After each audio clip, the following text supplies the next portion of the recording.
Testing. Check, mic check, 1, 2.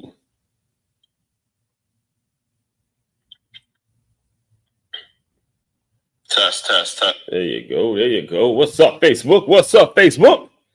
Great morning to you all. Let's go be great today. Let me just make sure we're good on LinkedIn, what's happening? Check. LinkedIn, what's going on? Test. There you go. What's up, Facebook? So LinkedIn is good. Great morning. And let me just check YouTube real quick and then we'll get this started. You see what we're talking about today, folks. Very important principle that I will be diving into in a second.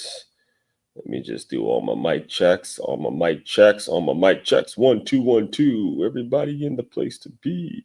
Mic check. All my mic checks. All right, YouTube, we're good. YouTube, Facebook, LinkedIn, we are all ready to go. I go live, by the way, for those of you who don't know, I do go live on LinkedIn, YouTube, and Facebook Monday through Friday. This is your first time tuning into my work, first time in my world. Let me just introduce myself to anybody that may be new. My name, Aswan Crookshank. I am your one and only Move Swiftly speaker, former Division I college football player, and current 5-time, soon-to-be 6-time published author and educator. And what I do, what I created, what I'm all about is taking the innovative teamwork lessons that you learn on the football field and aligning them with businesses and business owners so that you have a team, a group of employees, a staff that moves as cohesively, as efficiently, and has the eagerness of a championship high school or youth football team. That's what we do over here in a nutshell. And before we get started on today's topic, what we're going to be talking about today is learning to become slow to anger. All right, learning.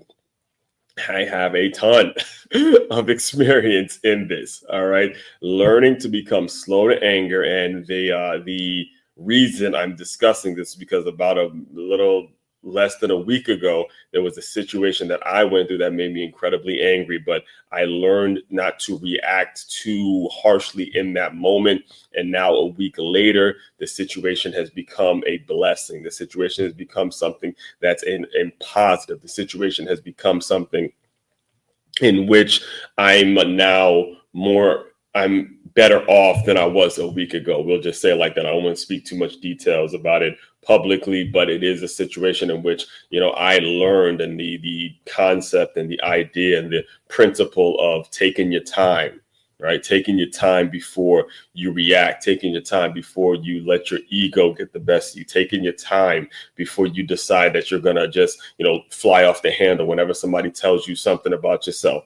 Taking your time will allow you to be in a better situation than you were yesterday. That is the important key element to what we're going to be discussing today. So before I get too wheeled in on the topic, let me just go through a couple announcements here.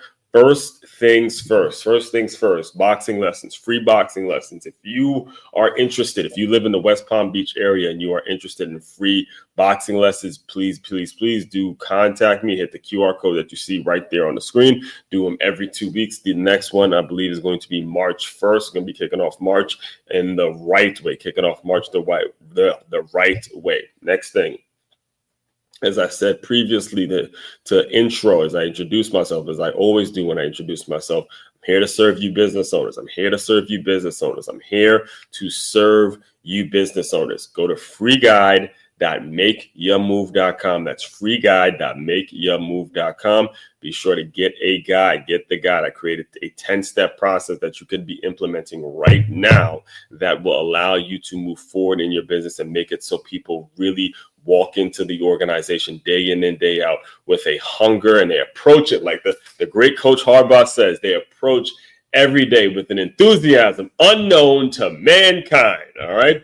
And also be sure to tap into the Patreon link as well. It's patreon.com/Oz144. We have something for everybody there. And I do have another announcement, and then we're going to get into today's Move Swiftly thought. Let me just pull it up here really quick. brand new channel. It's a brand new channel that recently started. No. Film sessions. All right. What up? So let me just show it to you guys real quick as we move forward. I got to make sure I'm remembering to do that. Making sure I'm remembering to make all my announcements before I get too wheeled into the topic. So finally, Film Session Saturday. Be sure to go subscribe. If you want a breakdown of the game of football, a full breakdown of the game, not just what the mainstream media does, not just, what the quarterback is all about. That's what the mainstream media is all about. They're just going to tell you what the quarterback did, tell you what the head coach did. They're going to evaluate literally 2 positions on the field, maybe a running back here and there. But if you want the full breakdown, meaning what the DBs were in, what did the D line do, what did the offensive line do, where was the tight end lined up, what did the linebacker do, how did the DN set the edge or not set the edge, what was it about the play that actually allowed the play to be successful? If you want that full breakdown, then I need you to go over and subscribe to Film Session Saturday. Film Session Saturday. We're breaking down all of the major college football games. We're getting it all out as I continue to put myself in the mix to becoming a play-by-play announcer for college football for college football games this 2025 fall season. So again, it's right there. Film Session Saturday. Simply subscribe to it. It is free, no cost whatsoever on your end. And we're doing this as we head into the football season going into 2025. All right. So before I get started on today's topic, let me just play today's Move Swiftly thought this morning that I recorded, and we will go from there. Let's get it. Let's get it. As Warren Crookshank, your one and only Move Swiftly speaker, checking in for a daily Move Swiftly thought, giving you a perspective on teamwork you will not get anywhere else. All right, day today. 8 miles, could have did 10. My body, a bathroom situation that I was dealing with, little stomach issue I was dealing with on the way. So I had to cut it when it comes to listening to your body, but we'll make up for it sometime either tomorrow or Saturday. We'll get back and we'll get a half marathon in between either tomorrow or Saturday. Better believe it. Where mentality is, but overall, not a horrible day, not the worst day. But as far as today's Move Swiftly thought, we're going to pick it right back up from what I was talking about 2 days ago in terms of the top 5 ways to sell your book. All right. And just yesterday, I was having a conversation with a parent. She is a mother of 2, and she's a son and a daughter. And I was talking to her about her daughter's dance practice, and because I teach them, I was noticing how put together, how much definition her legs are getting, and how strong she's looking, and just how much just being a dancer is developing her body. You start to see the results pretty much. But she also has a son who plays football. And, my second book is a book titled Make Your Move, where I document and I show how if you're a football player, one of the things that you should be doing is taking on some dance lessons, some ballet lessons, something that's going to improve your flexibility, something that's going to make you better. And I made the point in the book, and I made the point to her yesterday, the same point I made in the book, which is that if I could go back and do it again as a football player, the one thing, or pretty much one of the things I would ask for from my parents is to, spend money on dance lessons and boxing lessons, because I know it would have been able to translate into me being a better player. I would have probably been able to play both ways. I probably would have been able to take on blocks better and do a whole lot of more on the football field that would have prolonged my career, made my career go longer than it actually did. And I'm bringing all this to your attention because when you have a book, another thing, as I was talking, I was thinking about Tuesday's episode, and I was like, that's one thing I got to jot down. All right, one thing I forgot to mention when I was talking about how to sell your book. And the thing is, you got to make it a part of the conversation. You got to make sure your book and the things that you put in the book are part of a larger conversation. So when the topic does come up, you have certain things that are ready and prepared for it. All right. I'm having this conversation, right? It's the mid till late, and pretty much we might as well go ahead and call it the end. Having this conversation at the end of February when football off seasons are now getting going, training programs are going, guys are looking, not just guys, but parents and coaches, all sorts of people are looking for the best ways to train their athletes, train their players for next season. And you got to have the things that are prepared and know what season you're in and know exactly who would buy your book, and how to develop the ball course, how to make sure you're leveraging the speaking gigs, all the things I put in the article.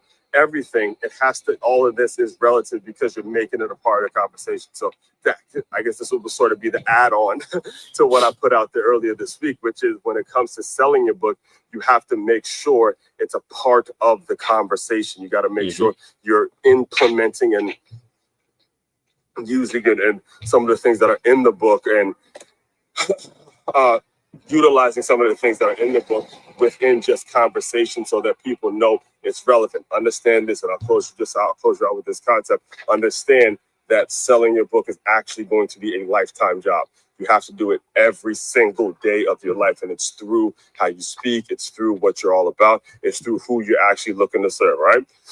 All that being said, main website to check out to dive deeper into everything I'm doing. It's makeyourmove.com. That's MakeYamove.com. One-stop shop for your teamwork and your self-development needs. As one Crookshank, your one and only Move Swiftly speaker. Check it out. You guys continue to move swiftly. We will talk more soon. Can we start? Let's do it. I was playing around a little bit with the views there because I'm still learning, still getting my technology game right. But on that point, that leads me into the importance of what we're going to be discussing today, right? Where you have to learn to become very slow to be angry, all right? You have to learn to take your time. The Bible talks about being slow to anger. In the actual verse, I have it pulled up here. I'll show you. James 1:19. Let every person be quick to hear, slow to speak, and slow to anger. For anger of man does not produce the righteousness of God. Let every person be quick to hear, slow to speak, slow to anger. For the anger of man does not produce the righteousness of God. Listen to me very closely. What I just expressed in the book that I was discussing, these marketing opportunities don't come because if I'm just angry at the fact that the book sales aren't where I want it to be, right? If I'm not happy about the book sales that day and I'm not listening for conversation, listening for opportunities to explain why the book is important, then I don't know how to take advantage of these opportunities. This is what he means. This is what the verse is talking about when we're saying quick to hear when the opportunity is there, but you got to be slow to speak and you got to be slow to anger. This is a skill. This is something that needs to be learned over time because human nature tells us to be angry right away. Human nature makes it so we want to react. Our egos are so wired to react in an angry fashion whenever somebody comes at us or somebody is telling us about ourselves and telling us how we work.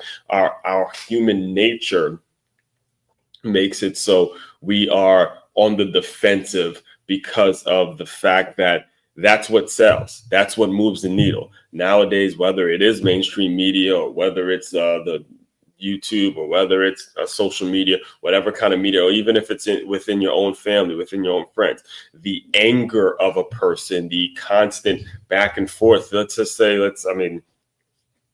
say you are out about, having a good time or doing something with friends or family, or whatever, and some argument breaks out with somebody that you don't even know who it is. Most folks, all right, are going to sit back and be interested and listen to that argument. It's going to be a distraction. In fact, there was a time where I remember I was doing a camp. This is back when I was living in St. Petersburg, Florida, and I was doing a camp with another trainer. He was doing just a free camp free camp for the kids, doing no charge whatsoever. Remember, I went and helped him out and did some things. He was, he's obviously helping with his training business, but he was not looking for any money, looking for or come up or anything. He was doing well enough as a trainer in which you can offer this free camp to this group of kids, a group of high school kids. And then there was a fight that broke out right in the middle of, like, as he was ending off the camp and sending the kids home. There was a fight that broke out, like, right there, and guys are fighting and all that kind of stuff. And that's what drew interest. I remember there was a time when I was playing, and there were several times actually when I was playing where the coaches started getting into it and they started swinging. Understand the reason that this skill, learning to become slow to anger, learning that is something that's going to give you the leverage that you need as a business owner.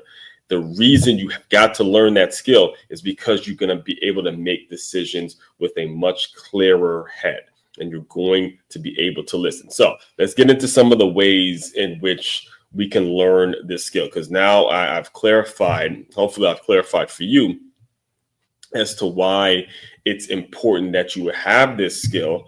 But most of the time, pretty much all the time, I should say. I could easily say all the time, but for factual, right, to be factual, I'll just use the word most of the time.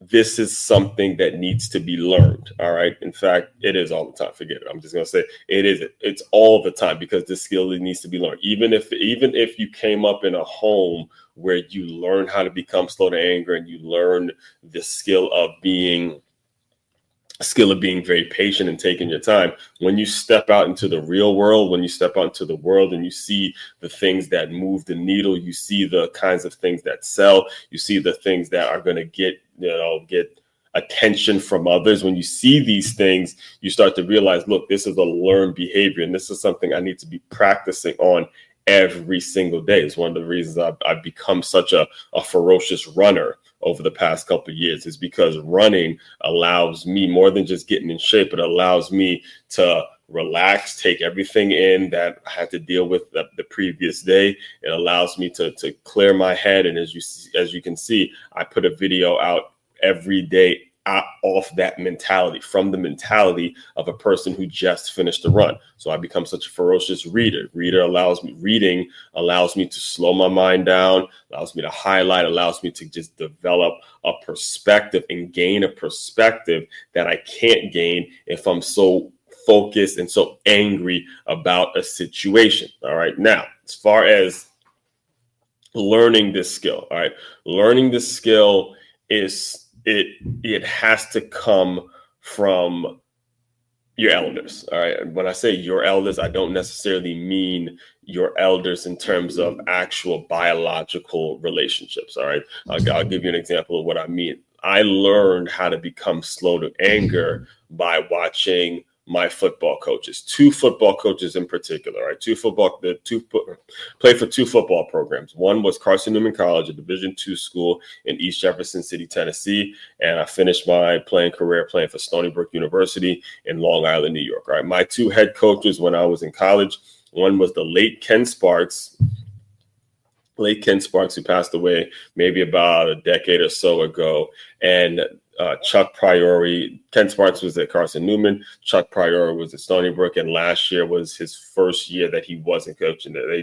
He had just got let go the year before last, and this year Coach Kosh has stepped in at Stony Brook. Which, by the way, I gotta figure out a way to make a trip out there this spring and talk to them boys a little bit. I'm anxious. Congratulations! He actually became the coach of the year, Coach Kosh for Stony Brook. They had a really, really good season, so it was cool to see the program back to winning again, or at least back to some winning ways. So we got a little embarrassing there to know that Coach P, he finished off with an 0-10 season, and that wasn't indicative of where the program came from. The program came from the Big South and was able to come into the strongest conference in the FCS, and that should be his legacy. Unfortunately, because he finished off with that 0-10 record, that's always going to be something that he has to carry. But at the end of the day, man, look, the program has grown a lot from the time I actually went there. So that's another important aspect of football that I'll probably have to tackle in another later episode. But what I want to talk to you guys today about is how those two men taught me the importance of being slow to anger and then how it actually came out in my personality. All right. I was always very shy, reserved young man. I was always very shy and, respected authority. Grew up in a two-parent household. I was the guy, two-parent household with Caribbean parents. So anybody that has Caribbean parents and you get in the habit of talking back, that's a problem. That's a huge problem. They will weed that talking back bullshit out of you in just a second. You won't have to worry about disciplinary issues if you're growing up in that structured environment like I had. So every single day I wake up grateful to have my mother and father, to have had my mother and father in my life in the same house, and to really teach me some discipline, teach me some values, teach me some things that I still carry. I carry with me every single day of my life, and more so, teach me some things that allowed me to be receptive of what the coaches that I'm going to be talking about in a second, what they did. All right. It wasn't about anything special that Coach Sparks was saying, wasn't anything special that Coach P was saying, wasn't anything special that Coach Malloy was saying, who was my high school coach. All right. None of the coaches that I had at White Oak. There was nothing that they were saying, folks, nothing that they were saying that made them great coaches. It was all about what they were doing. It was all about how they conducted themselves. It was all about how they carried themselves. It was all about how they showed up every single day. Every single day. It was all about their actions. There's no rah-rah coach. There's no coach out there that just has great sayings. All right. Let me make sure I say that a little more clearly. There's no coach out there that's going to say something magical and then all of a sudden you guys are going to go win a game. No, the coach is going to be doing things every single day that the players mirror, the players become that, and that's what's going to allow them to win football games. They take on the personality of the actions of their coach. That's how they grow. The players are still kids. The students are kids, and they show up ready to learn. And based on the teacher or the coach, whatever it is you want to call them, the actions of these men or women are going to be what allows this team to gel together, put together a solid unit, and go out and win. All right. It's the same way with you as a business owner. As a business owner, you got to be the person that is modeling the behavior that you want to see in your staff. You got to be modeling it. You can't just be talking it. You can't be talking it. You can't be talking it. You can't be talking it. Got it? You got to be modeling this behavior with your actions and allow that model behavior to be something that takes your organization to the next level. All right. So first example, when it comes to Coach Sparks, this was, man, and listen, I have lived through quite a few culture shocks, especially when I got to high school. Being at a school like Good Counsel was incredibly challenging for me because I didn't really fit in with those inner circles. And I had come from the public school system, didn't have an uncle that went there, a brother that went there, or anything like that. It's my first time, first experience in a Catholic school environment that I was there because of the football program, right? So I had gone through that. And then my first year in college at Carson Newman, this was another culture shock, right? Another culture shock because I was 7 hours away from home, away from Maryland, in East Jefferson City, Tennessee. This is a Division II program that is bringing in like 180 guys for camp. And, they're taking in so many, taking so many players. It was a second, they would often, one of the things I actually talk about in this book right here, Transferring B1, is the fact that it was a second chance school. Carson Newman was referred to as a second chance school. And it was just a lot to deal with within that couple weeks in which I was there. So the great thing is that Coach Sparks was a man of God. Any individual that has ever had the pleasure of meeting the late Coach Ken Sparks will tell you the same exact thing. He was a man of God. I haven't met every single coach in the world, but I think it's safe to say that if there was any coach, if there was some sort of a ranking for coaches who did an incredible job in connecting the game of football to connecting the Word of God, I'm pretty sure he would easily top that list. All right. And you guys can tell me if I'm wrong about that, but I'm pretty sure anybody that's met Ken Sparks, the late Ken Sparks, will tell you, look, if there's a coach that did the best job, if we're having a conversation about the coach who did the best job in regards to how you connect the game to the word of God, how you connect the game to Christian values, how you connect the game to the principles that are taught when you become a Christian, when you become loyal, when you become someone that is out there trying to do the right thing, never going to be perfect, but always trying to do when it comes to coaches who do a great job in allowing the players to see that, Ken Sparks will top that list, right? So seeing that I had just come from a Catholic school and, religion really wasn't pushed in my household. I was always taught, to do the right thing and to be a person of some substance, but we were never like forced to go to church every Sunday. I was curious because I had these like stereotypes about Christians. I had these stereotypes about people who went to church, about how, they probably soft. They don't know about no real football. They're not tough enough. They're not, typical stereotypical things that I was thinking as an 18-year-old kid going to Carson Newman, like this coach probably doesn't even, how is he going to be a football coach, but a Christian at the same time? How is he going to be like going to church and be, supposed to be like this football coach? And I'm used to really rough football coaches at this point. When I say rough, I mean guys that'll cuss you out, just MF you up and down. That's what I was used to, and that's what I thought coaching was for a long time. I didn't get that depth, didn't get that perspective, right? And then I got to Carson Newman, and I saw the way Coach Sparks handled that element, that part of the conversation. So when you're talking football, all right, you're talking football, the mentality that you got to have when it comes to football is you're a good person. For the most part, people who play the game of football, they're good guys. Off the field, good guys. We do what we got to do. Yes, ma'am, no, ma'am. Yes, sir, no, sir type people. Shake your hand. Good dudes, manners, go out, do a lot of philanthropy, doing the right thing. But when you get on the football field, you get angry. When you get on the football field, if you approach the football field without a little bit of anger, without having some testosterone, without having a little something in you that you want to go out and absolutely rip people apart, if you don't got that trigger when you step on the football field, you are toast. You're going to get the boot. You will not last. So I was really curious in regards to how Coach Sparks was going to coach that element, being that he's such a solid Christian dude, being that he's such a good person, that the core of him, when he addressed us the day before we put pads on, man, my life changed. My life changed because you saw a man who was able to do it without a set of cursing. He was able to kind of calmly talk to us and say, hey, guys, the pads are going on. When I say the pads are going on, I'm talking about shoulder pads, helmet, full gear. We're going to be in full gear soon.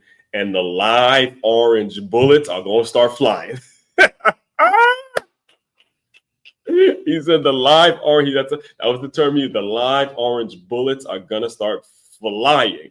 And when he was talking about orange bullets, we had Carson Newman, those were our colors. We were, especially I was a defensive guy, so we had the orange jerseys and orange pants and all that. So when he said that, I was like, okay, that's how it works. Learning to become slow to anger. Again, we don't walk around all day like that. We don't walk around all day like that, like we got pads on and we're ready to hit somebody. But when the time comes, then it's okay to let some of that anger out. And that's what you got to teach in your business. You got to not only teach it, but you got to model it. There's going to be some things that anger you over and over. And just the day in itself. I mean, there may be something you saw on TV, maybe some politics, maybe some family issues, maybe something is going on. There are going to be things that anger you, but you got to be really slow to react to that and wait for the right time to react to it.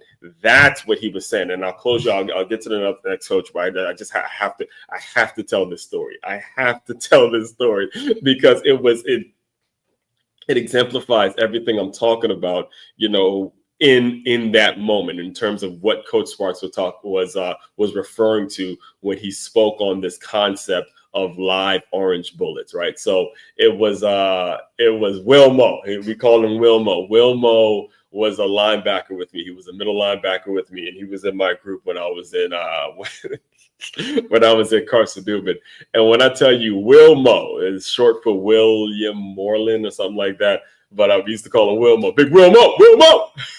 So Wilmo was a preacher. Wilmo was a preacher, middle linebacker, but he was studying to become a preacher. He would always break us down, and he would give the prayer, and he would, talk to us. Like if you were speaking to Wilmo, you would get a word, no matter what time of day. You was getting a word from the Bible. You was getting something. You was getting a word. You're getting prayed for something, because Wilmo was just that kind of cat. He was just that kind of player, and you could see why he was at Carson Newman, because he was studying to get into the ministry and things of that nature. So we were doing this drill called Bull in the Ring, or like I think it's called Bull in the Ring, if I'm not mistaken. I think that's the name of the drill. But basically, you had it to where it was a linebacker right here, just chopping his feet, and then you have the running backs that are just coming in, like so somebody's behind the linebacker, and you're here chopping your feet, and then the coach is pointing to a running back, and as soon as he points to the running back comes and blocks him, and the lineback's like, bah! And boom, boom, bah! Boom, boom, bah! We just taking on hits. So Wilmo, again, remember Preacher Man Wilmo is taking on these blocks, and you start to see the trigger. He's like, "Come on, motherfucker!" He said, "Come on, motherfucker!" Boom, boom, boom, boom, and he takes it on. He ends the drill by picking up a running back and then slamming him on the ground. And say, "Ah!" And all the linebackers start going, "Ah!" Woo! And then he went back to his normal self. He went back to being Preacher Wilmo at that point. And I'm bringing all that up because that, just watching him do it, I remember having that conversation with him after like the next, it was like the next breakfast or something. The next day I was having that conversation where I'm like, man, Wilmo, Preacher Wilmo. Okay, yeah, you taught me something, and we ended up laughing about it and all that kind of stuff. And I think it's important for you to understand that when you read this title, I'm not telling you not to become angry. I'm not telling you not to have enthusiasm. I'm not telling you not to be someone that's really ferocious and wants great energy, but you got to know when to channel it. You got to know when to channel it and know when to put it into play and when it's necessary. All right. So that was the first. Yeah, I need some water after that. You guys kind of got me in the mode right there. I got no more. I had a little flashback there, but let me come back. I'm coming back. That was like one of my first real lessons in terms of what being slow to anger meant. And then when I got to Stony Brook, I kind of saw it in the opposite, if that makes sense. I saw it in the opposite because you had Coach Ken Sparks from Carson Newman, and then you had Chuck Priori. Two completely different mentalities, like two completely different worldviews, two people who were just completely different in terms of a coaching philosophy. Again, Coach Sparks is all about using the Bible to teach his players how to do this and using the Bible as a means towards teaching the game of life, teaching the game of football. He was all about no cussing. None of the F-bombs were flying at practice or anything like that. Now, Coach P, completely different. I mean, every other sentence was a F, U, B, this, S. I mean, just absolutely MFing dudes. Like he cussed so much that he was MFing dudes when they did something good.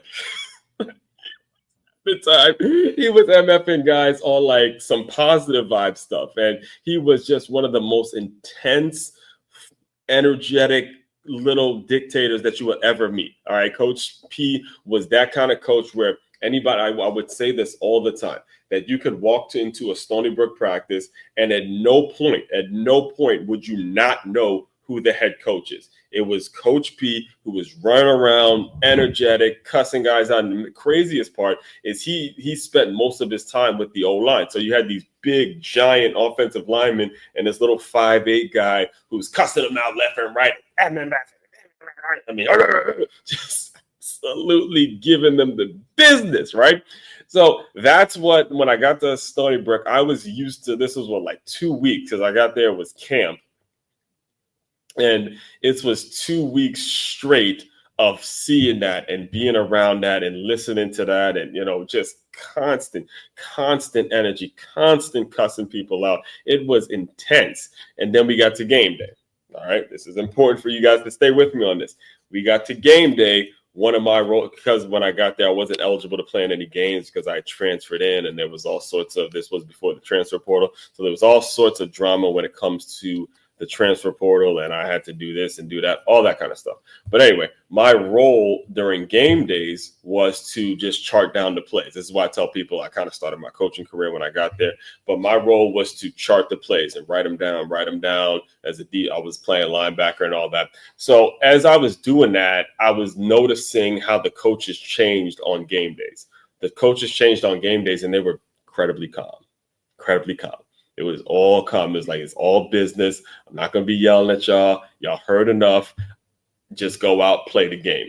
And again, bringing this up, I want to bring these concepts up because as I was learning their modeled behavior, certain things in me, certain conversations that I was having with fellow teammates, it was starting to come out in me that I didn't even realize how much I was learning from these guys by simply watching them. All right.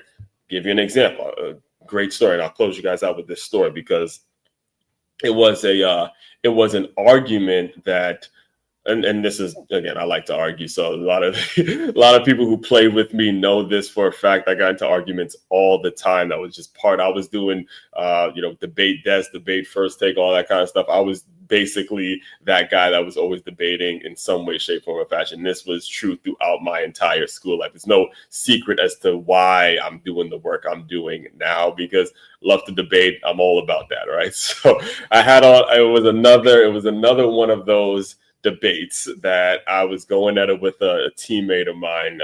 His name, shout out, it was Fenn. It was Fenn.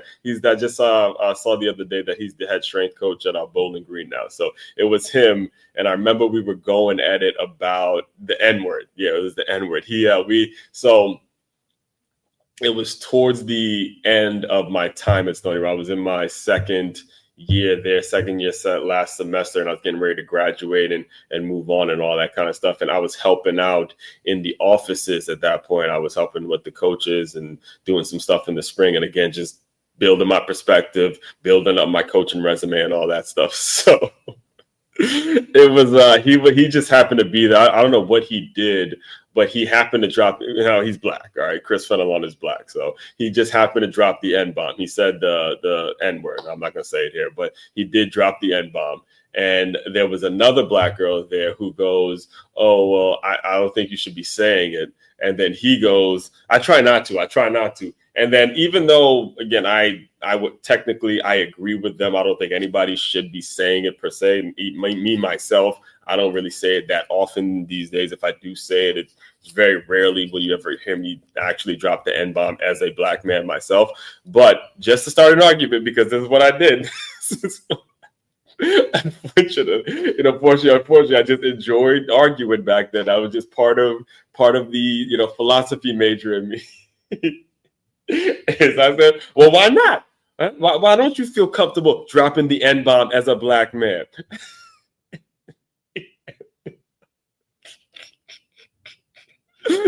Oh man, I'm thinking of my college self now. That's why I'm laughing. But I was like, why don't you feel comfortable? And then we ended up arguing. So it turned into an argument of me, him, and the other black girl that was there.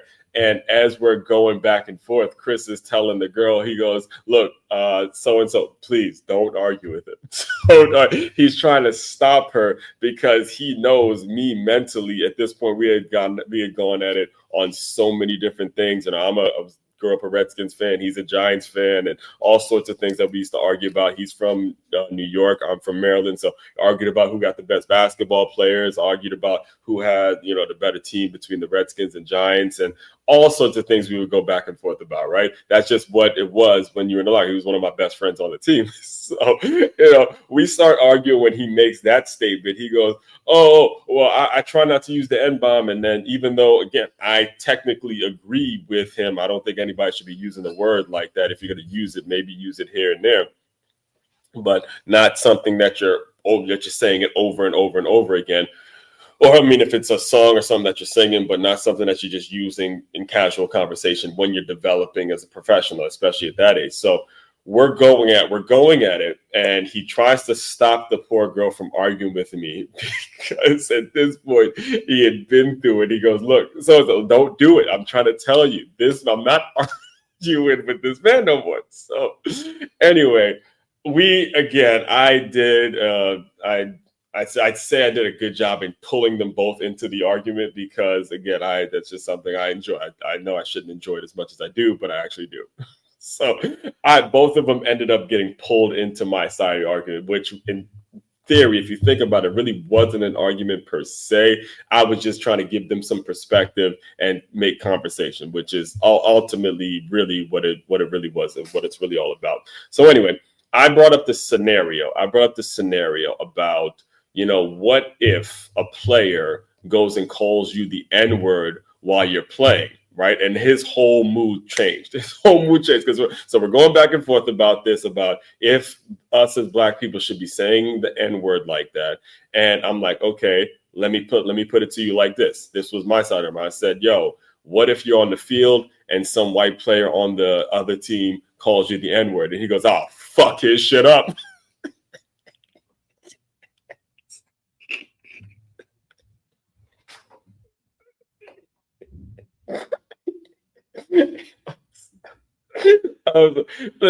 He got so angry at the idea. He got so angry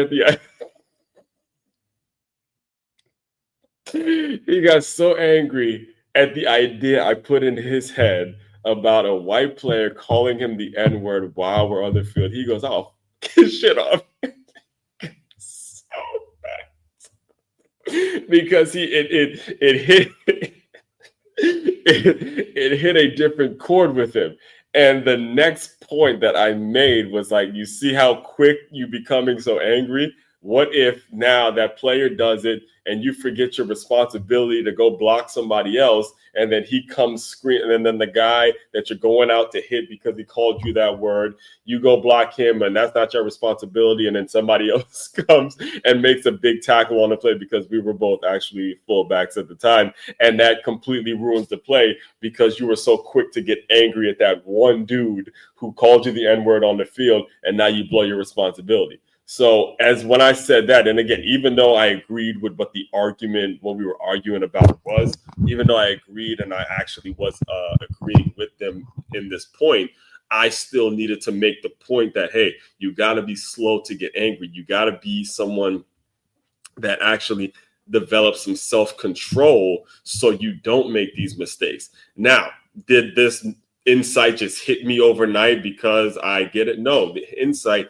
hit me because of the coaches that I previously had. Everything I said to you at the beginning of or throughout this entire episode, from having Coach Sparks and having that team that taught us the word and taught us how to connect the Bible to the game of football, to seeing Coach P being a certain guy during practice, to him about becoming a nice, calm guy when it was game time.